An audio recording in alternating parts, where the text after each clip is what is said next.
Merhaba arkadaşlar, ben uzman fizyoterapist Seheray. Bugünkü videomuzun konusu tam da şu dönemde çok fazla merak ettiğiniz bir konu üzerine olacak. Acaba Ramazan'da egzersiz yapmalı mıyız? Egzersiz yapmalıysak ne zaman yapmalıyız? Çok yorulursak acaba vücudumuzda problem oluşur mu? Ama egzersiz yapmaksak da kilo almaya başladık. Biz ne yapacağız Seher Hocam? Lütfen bize bu soruların cevaplarını ver dediğiniz bir video ile karşınızdayım. Özellikle Ramazan ve egzersiz konuları ile ilgili kafanıza takılan her türlü soruyu yanıtlamaya çalışacağım. Ama videoma giriş yapmadan önce eğer beni daha fazla desteklemek isterseniz Instagram adresimi buraya bırakıyorum. Instagram'dan beni takip edebilir ya da aşağıdan ücretsiz bir şekilde kanalıma abone olabilirsiniz. Gelin şimdi o soruların yanıtlarını vererek videomuza giriş yapalım. Gelin bu videoda soru cevap şeklinde ilerleyelim. Öncelikle aklınıza gelen ilk ve en temel soruyla başlayalım. Ramazan ayında oruç tutarken egzersiz yapmalı mıyız? Bu sorunun cevabı kesinlikle evet. Eğer herhangi bir metabolik probleminiz yoksa, ki varsa zaten oruç tutmakta güçlük çekersiniz. Yoksa mutlaka Ramazan'da da hafif ve orta düzey aktivitelerle günlük yaşamımızı biraz hareketlendirmemiz gerekiyor. Aslında bu konuyla ilgili artık aralıklı beslenme dediğimiz aralıklı oruç uygulamasından sonra çok fazla çalışma var. O yüzden çok şanslıyız. Ne zaman egzersiz yapalım, ne kadar egzersiz yapalım sorularını bilimsel bilgiler eşliğinde de cevaplayabilir haldeyiz. Evet, egzersiz yapalım, Ramazan'da da mutlaka egzersiz hayatımızda olsun diyoruz ama hemen bir başka soru aklımıza geliyor. Peki bu egzersiz sırasında nelere dikkat etmeliyiz? Öncelikle söylememiz gereken şey şu. Ramazan boyunca gün içerisinde egzersizi ister dahil edin ister etmeyin kesinlikle o kaybettiğimiz vitaminleri, mineralleri, suyu ve diğer gıdaları yerine koymamız gerekiyor. Yani ilk yapacağımız şey egzersiz yapsak da yapmasak da çok iyi bir beslenme rutini. Bunun dışında eğer egzersiz yapmaya da karar verdiyseniz işte birkaç değişiklik yapmamız gerekiyor beslenme rutininizde.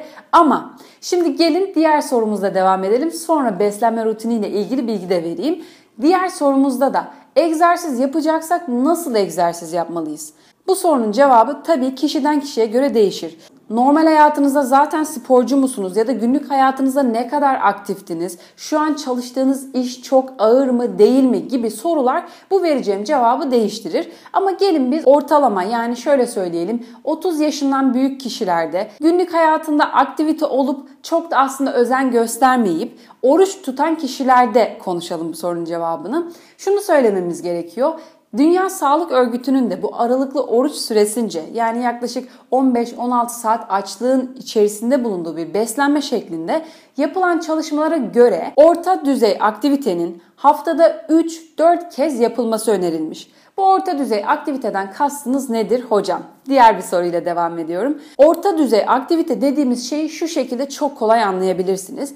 Birileriyle konuşurken yaptığınız aktivite sizin konuşmanıza engel olmuyorsa bu aktivite orta düzey diyebiliriz. Dolayısıyla hiç spor yapmayan bir bireyseniz, Ramazan boyunca bu kilo kontrolünü de sağlayayım, biraz da hayatıma egzersizi adapte edeyim diyorsanız yapacağınız en güzel şey 30-40 dakika açık havada yapacağınız bir yürüyüş. Yani eğer oruç tutuyorsanız ilk aktivitemiz yürüyüş olmalı, aklımıza gelmeli. Bunun dışında yapacağınız pilates gibi, yoga gibi egzersizler de yine az önceki söylediğim mantıkta sizi nefes nefese bırakmıyor. Konuşabilir, halinizi hatırınızı sorduklarında da cevaplayabilir bir durumdaysanız o egzersizleri de günlük rutininize ekleyebilirsiniz. Ama Ramazan ayında size tavsiyem bedeninizi çok fazla zorlayacak, özellikle oruç esnasında yapıyorsanız egzersizi kalbinizi çok fazla zorlayacak egzersizlerden birazcık uzak durabilirsiniz. Ama zaten sporcuyum, bunlara dayanabilirim diyorsanız siz zaten bedeninizi ve beslenme rutininizi oruçla birlikte yönetmeyi benden iyi biliyorsunuzdur. Diğer bir soruyla devam etmek istiyorum. Tamam, yürüyüş üzerine ilerleyelim. Hocam bana yürüyüş yap dediniz ama ben ne zaman yürüyüş yapayım? İftardan önce mi, sonra mı, sahurdan sonra mı, önce mi? Yine aslında bilimsel veriler ışığında konuştuğumuzda yapılacak egzersizin ne amaçla yapıldığı biraz da önemli. Benim yağ yakımım hızlansın, vücudum birazcık aslında bu tembelliğinden vazgeçsin, Ramazan'ın bu mahmurluğu mu diyelim, ondan kurtulsun istiyorsanız benim size en güzel önerim iftardan yaklaşık 2-3 saat önce yapacağınız yarım saat 40 dakikalık yürüyüşler olacak. Çünkü bu yürüyüşler hem sizin metabolizmanızı biraz hızlandıracak, tam o iftara yakın metabolizmanın en düşük olduğu, artık sizin enerjinizin de çok düşük olduğu vakti biraz daha verimli kullanmış olacaksınız.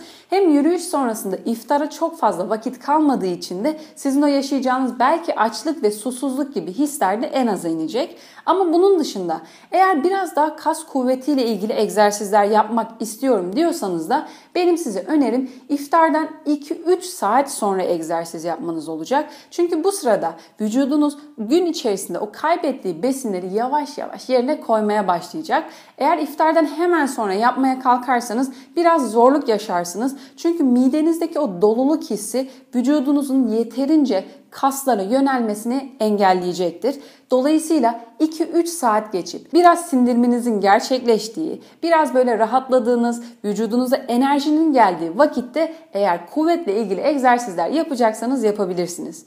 Yani özetle şunu söyleyelim. Eğer yürüyüş egzersizi gibi sizi dinlendirecek, keyif verecek, aynı zamanda da şöyle vücudunuzu biraz aktifleştirecek bir egzersiz yapacaksak haftada 3-4 gün. Eğer oruçsanız iftardan 2-3 saat önce ya da 2-3 saat sonra yapabilirsiniz. Gerçekten aktiviteyi bu oruç düzeninde dahi bedeninize entegre edebilirseniz çok ciddi farklar görüp çok daha sağlıklı bir şekilde Ramazan ayını geçirebilirsiniz. Şimdi bir de en başta söylediğim şu beslenme ile ilgili dikkat etmeniz gerekenleri söyleyeyim. Eğer bu şekilde hafta içerisinde egzersiz yapmaya başladınız, biraz daha böyle vücudunuzu aktif halde tutmaya başladıysanız özellikle iftarda alacaklarınıza dikkat etmelisiniz.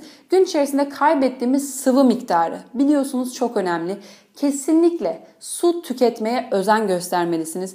Hocam ben aslında çok da severek tüketmiyorum, canım da istemiyor diyorsanız lütfen özellikle Ramazan ayında bu kadar besin ve sıvıdan uzakken bedenimiz buna birazcık daha özen göstermeye çalışın. Sizden istediğim bir anda çok fazla su tüketmek değil, aralıklarla her bir saatte bir bardak gibi aklınıza geldikçe su tüketimi.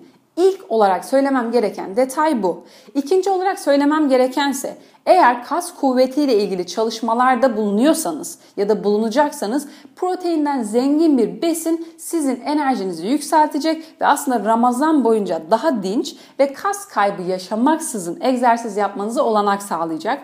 Ben size çok fazla beslenme detayı vermeyeceğim. Bir uzmandan bunun görüşlerini de alabilirsiniz. Ama özellikle bu iki konu çok önemli. Üçüncüsü ise Ramazan ayında biliyorsunuz bizim yaşadığımız coğrafya çay içmeyi, kahve içmeyi çok seviyor. Ama sizin iftardan sonra tüketeceğiniz çay, kahve miktarını biraz limitlemeniz gerekiyor ki bu çay, kahve gibi ürünler vücudumuzdan su attıran ürünler. Dolayısıyla buna dikkat ederek birazcık beslenmemizi düzenlememiz gerekiyor. Evet arkadaşlar, bugünkü cevaplayacağım sorular bu şekildeydi. Ama hala kafanızda bazı detay sorular varsa ben videoyu çok uzatmadığım için siz direkt aşağı yorumlar kısmına bırakın. Yine o soruların cevaplarını da vermeye çalışalım. Diğer videolarda görüşmek üzere.